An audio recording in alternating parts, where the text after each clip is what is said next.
¿Para qué me maté tanto el domingo pasado en explicarles a ustedes cómo era el tema de la deuda, de los canjes? Si al final terminamos cayendo en default.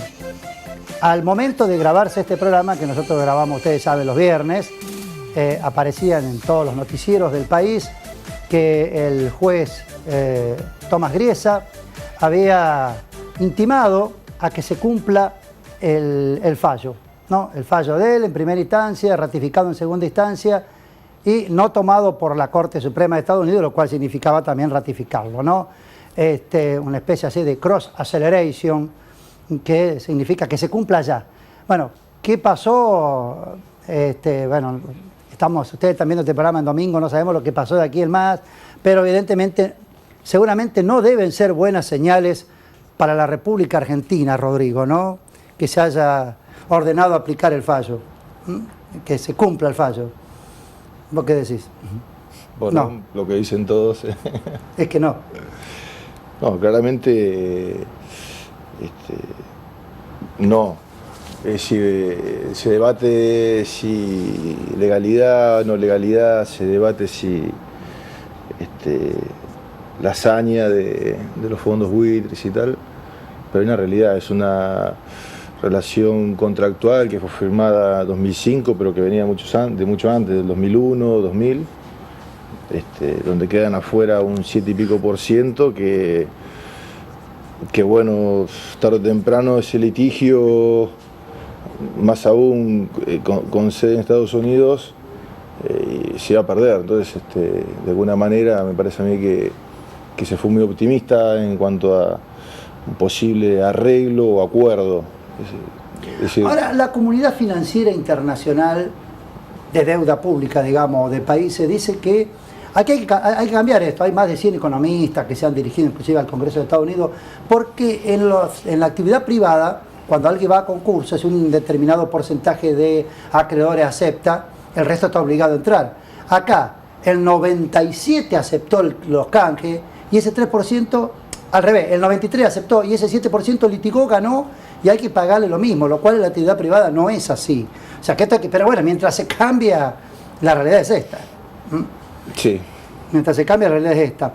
Ahí estábamos leyendo, es interesante esto de la tecnología, las tablets, todo, pero cuando no se abre, no se abre. Por eso el papel no hay con qué reemplazarlo. Que los bonistas, si Argentina entraba en default, cosa que aparentemente ocurrió, van a cobrar lo mismo porque hay una cláusula. Se gatilla un seguro que ellos tienen para cobrar si el país entra en default, que sería de 1.000 millones de pesos y Argentina les iba a depositar 500, decía la información que teníamos nosotros. O sea que iban a cobrar el seguro de todos modos los bonistas, si Argentina precisamente entraba en cesación de pago, ¿no? Hay un seguro para este tipo o sea, los que compran bonos tienen un seguro por si no se les pagan esos bonos. Bueno, lógicamente, sí. ¿Cuál es la pregunta, perdón? No, la pregunta es esa. ¿Hay un seguro que le garantiza cobrar de alguna manera? Es decir, sí. ¿se aseguran? Lógicamente, de todas maneras, este litigio... ¿Es swap? Algo así se llama swap. Swap, sí, el swap. Pero swap. De todas maneras, como te digo, a ver, este es un contrato entre el Estado, bueno, o el gobierno del Estado argentino y un grupo de acreedores que se firma, por supuesto, tiene una lógica contractual. Cito en Estados Unidos y bueno, en Argentina o en Estados Unidos da igual, se tiene que cumplir, lógicamente, es una relación contractual. Bueno, bien, quien estaba hablando es Rodrigo Costamaña, con quien después vamos a hablar más en extenso, pero ya de otra cuestión que tiene que ver con el mundo de los negocios y cómo está Argentina parada de cara al mundo de los negocios, inclusive en este nuevo orden que tenemos para con nosotros después de todo lo que está pasando. Rodrigo Costamaña es doctor en economía. Cuando ustedes estén viendo este programa ya vas a estar volando rumbo a Estados Unidos, vas a presentar un trabajo, ¿no? Bueno, sí, justamente sobre este asunto, sobre la competitividad y las fluctuaciones de tipo de cambio en Argentina y en América Latina. Muy bien, Estados Unidos y Inglaterra. Sí. Muy bien, ya ven ustedes el nivel de prestigio de nuestro invitado de hoy. Pero, bueno, por supuesto que ustedes no se van a acordar de Rodrigo. Viste como el programa tu cara me suena. Yo de algún lado lo tenía en el 2000, después fui al archivo del programa y en el año 2007 Rodrigo estuvo aquí en Desafíos Productivos, cuando todavía estábamos en Calle Urquiza con Cablevisión, y vino a hablar de empresa familiar, ¿no? Empresa familiar. Hemos ido no hace mucho una charla en la bolsa, vino un experto de Buenos Aires. ¿Qué tema este de las empresas familiares, no? De cómo evitar que a la tercera generación la empresa entre en crisis. Bueno, en aquel entonces éramos más chicos y más sagaces en cuanto a la forma de ver Pero sigue todavía este paradigma de que en la tercera generación las empresas familiares entran en crisis. Las empresas entran en crisis en primera, segunda, tercera, cuarta, quinta, da igual, ¿no? Lo que pasa es que, claro, hay un montón de gente que se dedica a estudiar y a poner en papel lo que estadísticamente o en promedio ocurre, ¿no? Pero no sé si sería tan redundante, no me animo a ser tan redundante. Sí, tan concreto, tercera generación. Porque dice, el abuelo la fundió, el padre la desarrolló y los nietos la funden. No, no es tan así, pero... No. No, desde luego que no, hay muchísimos ejemplos de empresas exitosas. Desde luego el carácter familiar implica más allá de un carácter empresarial, ¿no? Bueno, uno hereda una empresa, pero verdaderamente hay gente que tiene talento y hay gente que no tiene talento para la actividad empresarial, hay gente que ama la actividad empresarial, hay gente que no, por lo tanto... Es decir, ese mito de que el nieto la funde, bueno, seguramente hay que indagar en otras cuestiones. Porque claro. Además, ¿viste? Si son varios hermanos, los socios, los hermanos tienen hijos, o sea, sobrinos. El tema es, por estatuto, los sobrinos tienen que estar dentro de la empresa, se amplían y vamos a tener que ampliar la capacidad de producción de la empresa porque todos van a sacar de ahí y se complica. Esa es la pregunta, claro, bueno, lógicamente, yo la tengo hijos y no necesariamente a mis hijos le puse el cartel de tonto, ¿no? Espero que ellos... se la pueden arreglar. Pero vos no tenés una empresa familiar con otros socios donde ellos se vayan a sumar. Bueno, claro que no. Desde luego, pasa con los fondos buitres, cuando hay dinero por medio, cuando hay dinero de por medio se termina la amistad, se termina la familia. Sí. ¿No? Los otros días escuché a alguien que decía, no, porque los fondos buitres no tienen alma, no tienen ideología, no son hinchas de ningún club, no tienen patria, o sea, tienen un interés económico. Bueno, no está mal, digamos, se dedican a ganar dinero, es decir, bueno. Claro, porque es lo que decía, nosotros sacamos al aire aquí hace 2 semanas a José Luis Esper, economista de Buenos Aires. Y él decía, no hay buitres sin deuda, no hay deuda sin déficit fiscal y no hay déficit fiscal sin emisión monetaria. O sea, hacía toda una cronología, ¿no? Dice, no hay buitres sin deuda, no hay deuda sin déficit, no hay déficit sin emisión. O no emisión, sin gasto público desmedido. Gasto público desmedido significa emisión. ¿No? Emisión significa inflación, todo un círculo perverso, ¿no? Pero es así. O sea, acá no es que los malos sean los buitres, porque sí, los buitres son eso, buitres, y a ellos no les molesta que le digan buitres. Tampoco se enorgullecen, pero no andan yendo al analista y dicen, qué barbaridad, nos dicen buitres. No, porque en el fondo todos, si alguna vez pasamos frente a un banco, ustedes vieron cuando van frente al banco, que están los papelitos esos frente a las escribanías, que se cuelgan con los remates judiciales, terrenos, casas, autos. Y usted no tiene algún amigo que le ha pasado que dice, che, mirá, me compré un lote o me compré una casa regalada.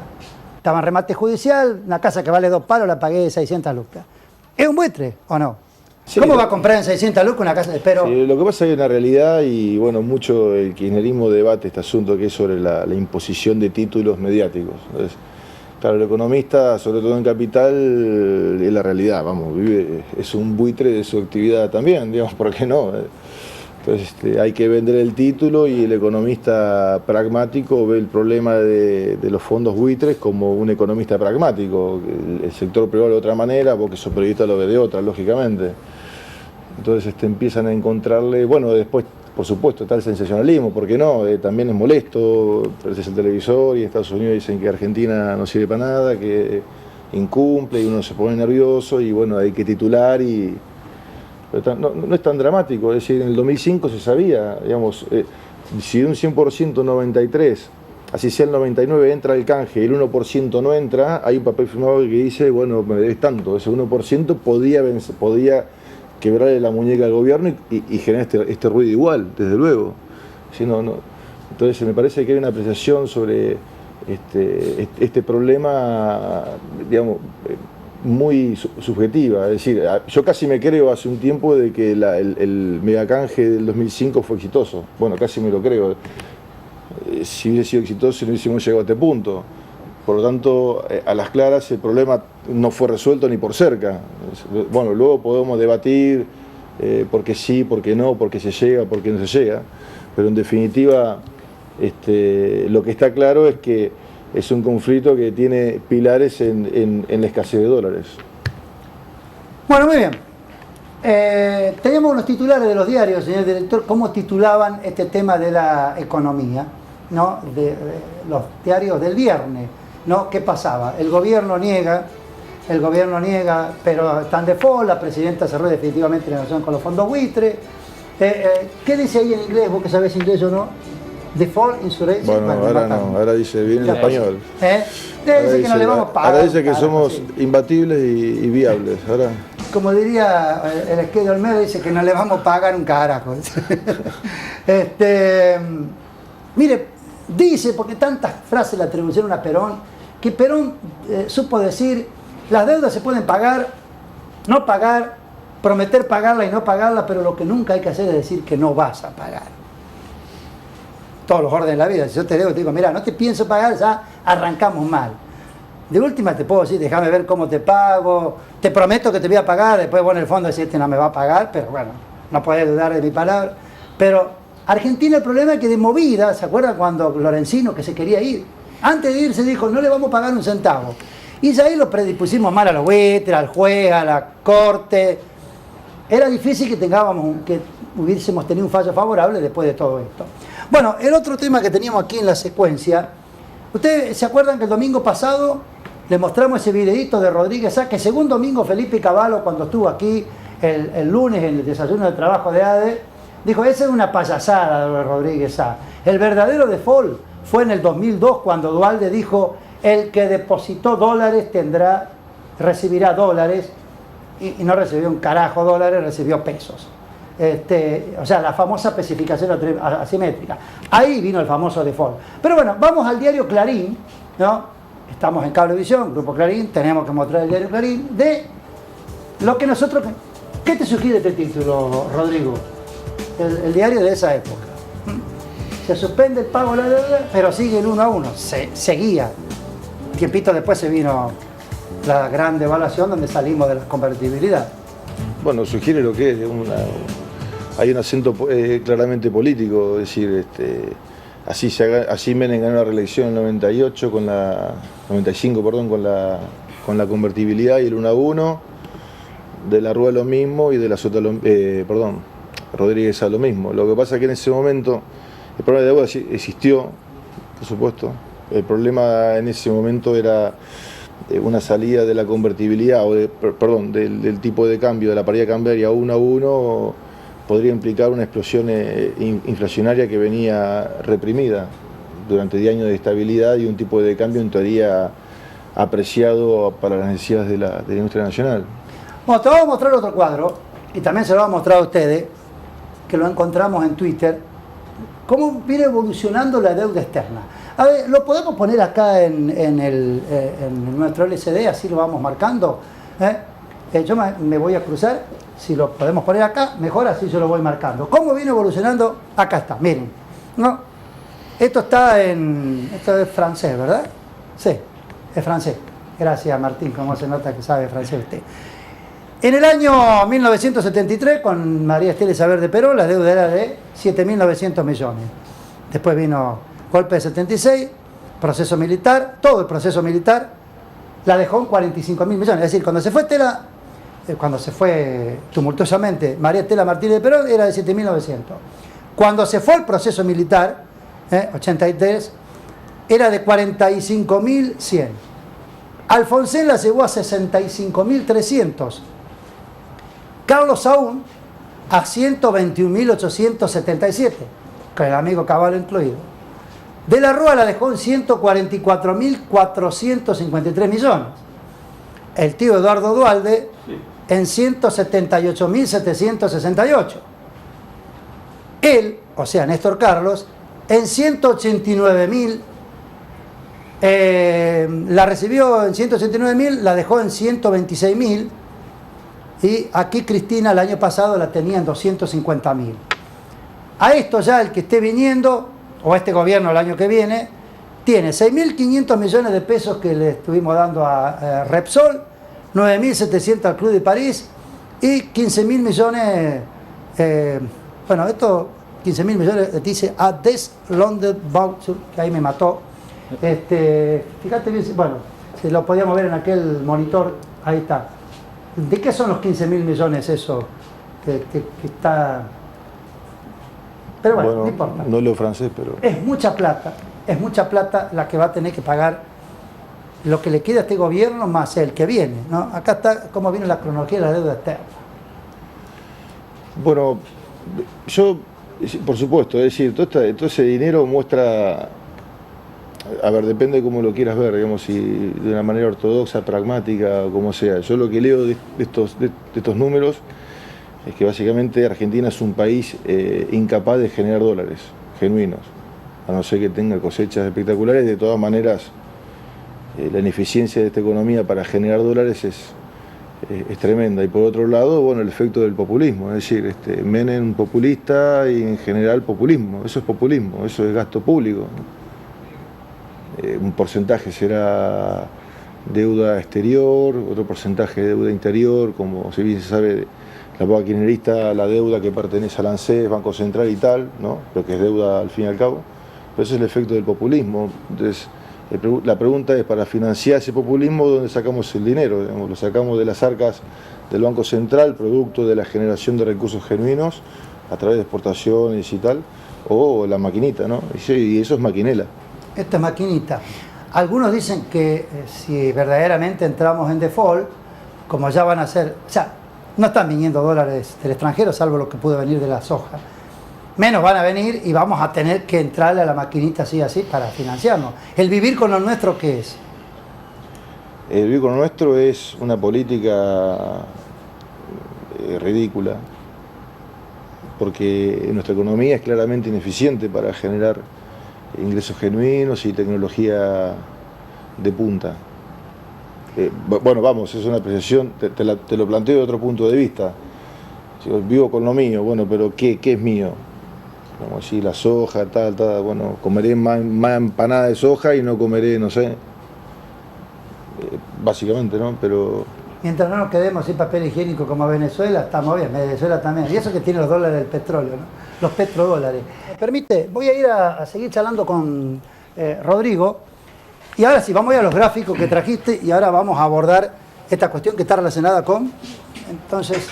Bueno, básicamente lo que intento mostrar en este gráfico, bueno, a la audiencia en general es, a mi criterio, es las bases de los problemas que actualmente estamos reconociendo. Bueno, vamos a ir poniendo entonces, señor director Franco, los primeros cuadros, ¿no? La performance, ¿no? De evaluar para lograr desarrollo industrial, ¿no? Sí. Ese es el mito. ¿Por qué mito 1 de evaluar?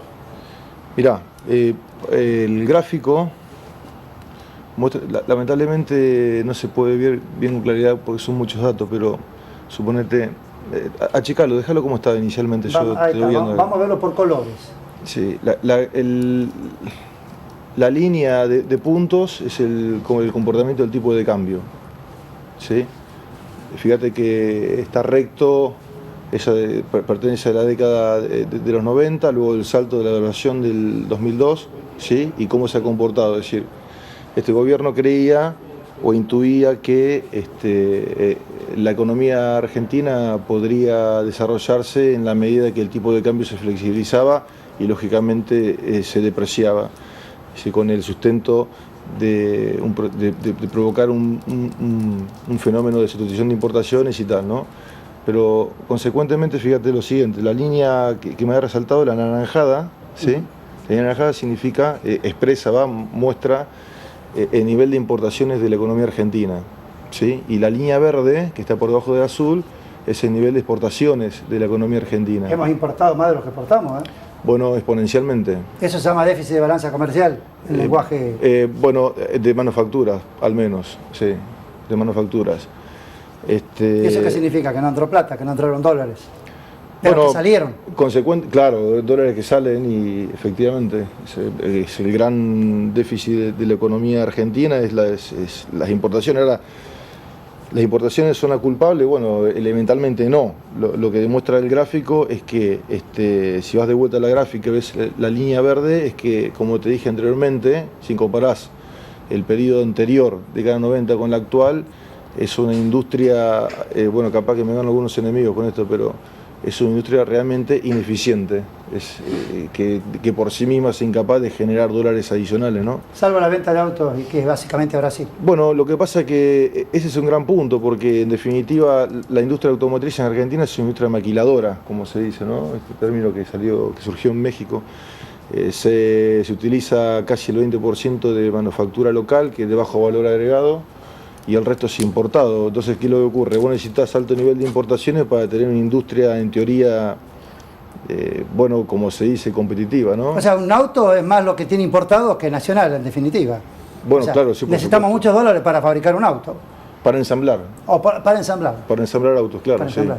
Sí. Bueno, tenemos el próximo gráfico porque nos corre ese reloj que es una tortura para nosotros. Sí. Bueno, a ver, lo más importante de este gráfico, si bien hay muchos indicadores de relevancia, son dos. Hice un recuadro, el primer recuadro que se ve en rojo, demuestra que el valor agregado de la manufactura, tanto en la década 90 y en la actual década, como puedes ver, sobre el porcentaje del PBI, ¿no? Ha habido, en esta actual década, el valor agregado de manufactura es de 21,22%. ¿Sí? O sea, eso cuando uno dice valor agregado es trabajo local, mano de obra. Eso es valor agregado. Bueno, manufactura, sí. O sea, mano de obra, gente trabajando, trabajo, obreros. Capital. ¿No? Sí. Plata moviéndose adentro del país. Exactamente, sí. Fíjate vos que en la década del 90 es un 20,53, es decir, escaso, ni siquiera un punto avanzado de la economía, ¿no? Lo que indica básicamente que la industria argentina no es una industria de valor agregado, es una industria al contrario, que tiende a planchar los sueldos, los salarios y a competir en productos baratos, ¿no? De hecho, fíjate que es una gran contradicción, porque el indicador debajo, que es exportación de manufacturas sobre el total de exportaciones, en la década del 90... ¿Podemos levantarlo un poquito? Porque sí, el logo del programa nos está tapando, a ver si podemos... No hay problema, pero eso está. Fíjate que la exportación de manufacturas es del 31,33 en la década del 90 y 31,11 en la actual década. Sí. Si hubo un deterioro de la exportación de manufactura, y eso que estamos incluyendo manufactura de origen agropecuario, ¿entendés? Entonces, por lo tanto,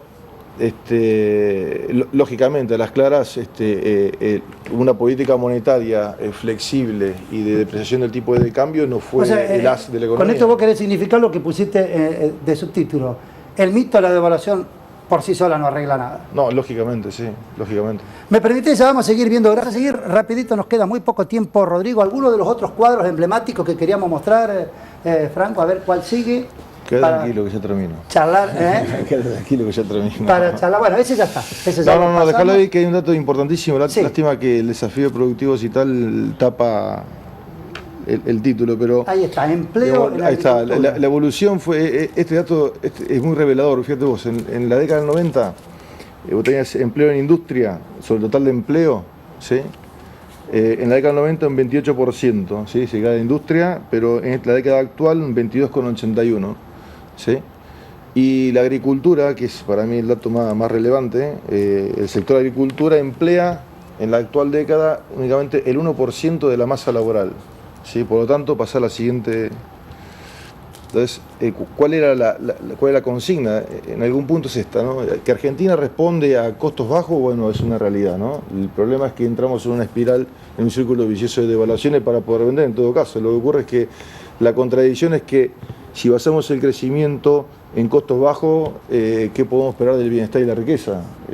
Por ejemplo, expresado en el PBI per cápita. El PBI per cápita, si lo deflactás, es decir, por la actual inflación que anda el de Argentina en unos $11.000, que te queda unos $7.000, es decir, de los PBI per cápita más bajos de América Latina. Es decir, estas son las consecuencias, en definitiva, de competir con un coste bajo. Es decir, entonces, por lo tanto, que la devaluación haya creado incentivos hacia sustituir, hacia generar valor agregado tal como se esperaba, bueno, evidentemente ha fracasado. El modelo Qué paradoja, costos bajos y estamos peleando para que Ganancia no nos quite parte del sueldo.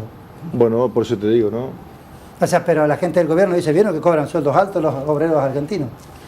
Bueno, es que era contradicción, es decir, claro, lógicamente, un sueldo alto, mientras la mitad se va en aportes y tal, más con las devaluaciones, claro, un costo argentino en promedio debe andar unos $450. Es decir, ¿cómo podés esperar no solo crecimiento o desarrollo, sino bienestar?